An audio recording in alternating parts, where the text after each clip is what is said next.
నమస్తే welcome to BRK education. నేను దేవిక. ఇప్పుడు మనతో పాటు అవుతున్నారు డిఎస్సి ఫ్యాకల్టీ షేక్ పాలిటీ పాషా సార్ అయితే మనతో పాటు ఉన్నారు. ఇప్పుడు సార్ గారితో మనకున్న డౌట్స్ అన్ని క్లియర్ చేసుకుందాము. నమస్తే సార్. నమస్తే అమ్మా. సార్, ఇప్పుడు ఈ డిఎస్సి ఎగ్జామ్లో ఇంత కష్టపడి వాళ్ళైతే ఉద్యోగం అయితే సంపాదిస్తారు. చాలా సో కష్టం. సంపాదించిన తర్వాతకి ఆ అభ్యర్థికి ఫ్యూచర్ ఎలా ఉండబోతుంది సార్? ఫ్యూచర్ చాలా మంచి ప్రశ్న వేసినారమ్మా. నిజంగా కూడా డిఎస్సి ఉద్యోగం సాధించిన తర్వాత మనం వారి జీవితాన్ని రెండు రకాలుగా చెప్పొచ్చు. ఒకటి, సమాజం పరంగా తీసుకుంటే విపరీతమైన హోదా వస్తుంది. శ్రీకాకుళం జిల్లాలో నా మిత్రుడు ఉన్నాడు.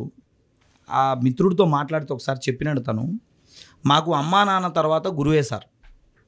నువ్వు ఎందుకు అబ్బాయి ఈ ఇంటర్మీడియట్ ఈ గ్రూప్ ఎందుకు తీసుకున్నావు అంటే మా గురువు గారు చెప్పింది సార్ అని అన్నాడు.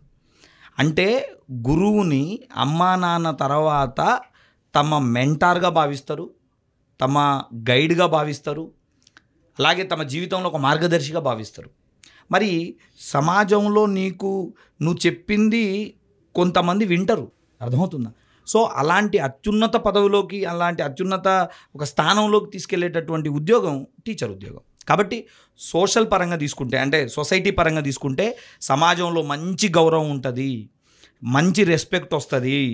ఇంకా మామూలుగా మన వాడుక భాషలో చెప్పాలి అంటే పెళ్ళి కాని వాళ్ళకి మేము మా పిల్లని ఇస్తామని చెప్పి లైన్ కడతారు. ఆ విధంగా ఉంటుంది. పెళ్ళైన వాడికి అదే బజార్లో ఉన్నవాడు కానీ, అదే వీధిలో ఉన్నవాళ్ళు కానీ విపరీతమైన రెస్పెక్ట్ ఇస్తారు. గౌరవనీయ సర్పంచ్ గారితో సహా అందరూ వచ్చి అప్రిషియేట్ చేస్తారు. పేపర్లలో ఫోటో వస్తుంది. నీ విజయం నీ పిల్లలకి, నీ భవిష్య తరాలకి, మీ ఇంట్లో ఉన్న వారసులందరికీ, మా తాత అంత కాంపిటీషన్లో ఉద్యోగం కొట్టాడరా, మా నాన్న అంత ఉద్యోగం కొట్టినాడరా, ఇలా సొసైటీ పరంగా నేమ్ వస్తుంది. రెండోది, ఎకనామికల్గా వచ్చేసి టీచర్ ఉద్యోగానికి మంచి పే స్కేల్ ఉంది. జీతం కానీ ఇంకోటి కానీ అన్ని రకాల ఫెసిలిటీస్, టీఏలు డిఏలు అవన్నీ ఎకనామికల్గా చెప్తున్నాయి. ఎకనామికల్గా కూడా మంచిగా ఉంది. దానికన్నా ఎక్కువగా సమాజంలో టీచర్కు ఉండే రెస్పెక్ట్ని మనం వేటితో పోల్చలేం. అవునా కదా? మనకి మేజర్గా డాక్టరు, టీచరు ఈ రెండు చాలా కీలకం. ఎందుకంటే ఏదైనా జబ్బు వస్తే వైద్యం చేసేది డాక్టరు. మనం జీవితంలో ఎదగాలంటే చదువు చెప్పాల్సింది ఎవరంటే టీచరు. కాబట్టి సమాజంలో ఒక రకమైనటువంటి, అంటే ఒక అత్యున్నతమైనటువంటి పదవిలోకి వెళ్తున్నావు కాబట్టి, ఒక అత్యున్నతమైనటువంటి ఉద్యోగంలోకి వెళ్తున్నావు కాబట్టి ఖచ్చితంగా నీ జీవితం ఏ విధంగా తీసుకున్నా కూడా మారబోతూ ఉంది. బట్ ఉద్యోగం సాధించిన తర్వాత కూడా మీరు రిలాక్స్ అవ్వకూడదు. రిలాక్స్ అవ్వకుండా మీరు ఏం చేయగలగాలి? మీ స్కూల్లో ఉన్న పిల్లలకి మీరు అద్భుతంగా టీచింగ్ చేయాలి. ఈ పాత చింతకాయ పచ్చడి పద్ధతులు, అదే మూసా ధోరణిలో క్లాసులు చెప్పే విధానాలు మారాలి. కొత్త వేలో క్రియేట్ చేయగలగాలి. చదువుని చాలా ప్యాషనేట్గా చెప్పగలగాలి. మా ఫేవరెట్ టీచర్ పలానా టీచర్ అని చెప్పే లెవెల్కి మీరు అందరూ ఎదగాలి. ఆ స్థాయిలో మీరు ఉద్యోగం వచ్చిన తర్వాత కూడా మీ యాటిట్యూడ్ మారాలి అని చెప్పేసి, ఉత్తమ పౌరుల్ని తీర్చిదిద్దే బాధ్యతలో మీరు ఉండాలి అని చెప్పేసి మనస్ఫూర్తిగా మనం కోరుకుంటున్నాం మేడం. రైట్. సో ఫైనల్గా సార్, అదేవిధంగా యాజ్ ఏ సోషల్ టీచర్గా టీచర్ ఉద్యోగానికి టిప్స్ ఏంటి సార్? టీచర్ ఉద్యోగానికి టిప్స్, ఇప్పుడు నిజంగా కూడా ఈ నోటిఫికేషన్ వచ్చిన తర్వాత ఎవరు అడిగినా కూడా, ఏ పిల్లవాడు ఫోన్ చేసినా అదే అడుగుతున్నాడు, సార్ టిప్స్ ఏదైనా చెప్పండి.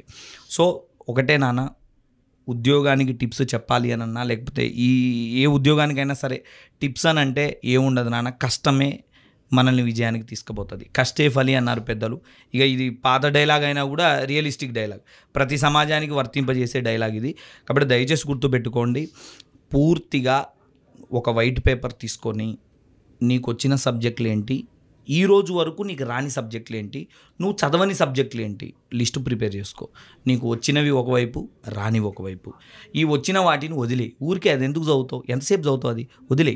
ఈ రాని సబ్జెక్టులను చదువుకో.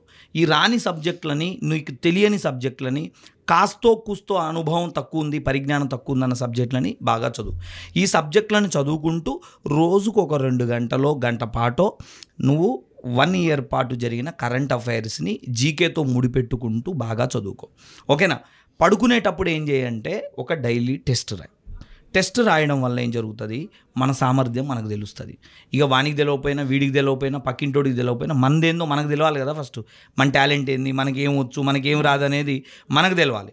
అందుకని మంచిగా మొబైల్ తీసుకొని అందులో నీకు ఒక యాప్ ఏదో పెట్టుకొని దాంట్లో ఎగ్జామ్స్ రాసుకోవాలి. సో సింపుల్ థింగ్, డైలీ బాగా చదవడం, ఒక 2 గంటలు కరెంట్ అఫైర్స్ని చదువుకోవడం, 1-2 గంటలు, ఆ తర్వాత డైలీ పడుకునే ముందు ఏదో ఒక టెస్ట్ రాయడం.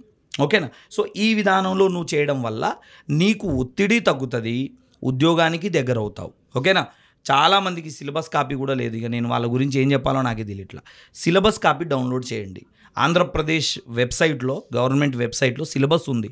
దాన్ని ప్రింటౌట్ తీసి గోడకు అంటు పెట్టుకో. ఏమేం చదివినావు, ఏమేం చదవలేదు అనేది దాన్ని టిక్ చేసుకో. పద్ధతి ప్రకారం, ప్రణాళిక ప్రకారం చదువుకోవాలి. So simple. వచ్చినవి రానివి లిస్టు ప్రిపేర్ చేసుకోవడం, వచ్చినవి వదిలేసి రాని వాటిని ప్రాధాన్యత ఇవ్వడం, డైలీ కరెంట్ అఫైర్స్ చదువుకోవడం, పడుకునే ముందు ఒక టెస్ట్ రాయడం. సింపుల్. ఎగ్జామ్కి ఓ రోజు ముందు ఏం చేయకూడదు. వీలైతే మంచి ఓటీటీలో 2 సినిమాలు వచ్చి ఉంటే అవి చూసుకొని పీస్ ఆఫ్ మైండ్తో నెక్స్ట్ డే ఎగ్జామ్కి పోయి బాగా రాసుకోవాలి.